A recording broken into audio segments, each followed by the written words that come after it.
Hello guys, in this video I'm going to show you where can you find your orders in the Amazon shopping application. The first thing you need to do is enter the app.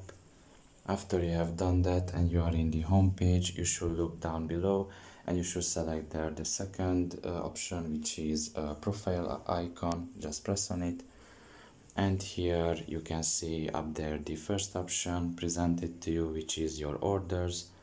Just press on that and wait a little bit until the new page loads in, and you can see that in this case I don't have any orders yet.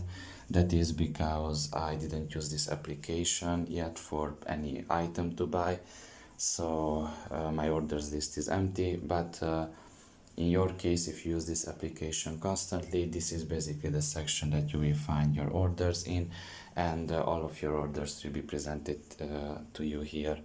Now you can even filter them. You can see it in the right side of your screen. You can see the orders, digital orders, local stores, cancelled, and you can also filter by order date, which was the last 3 months, the last 30 days, or just 2024 altogether. So yeah, this is pretty much it. I hope this video was helpful to you. Thank you for listening and see you next time. Bye bye.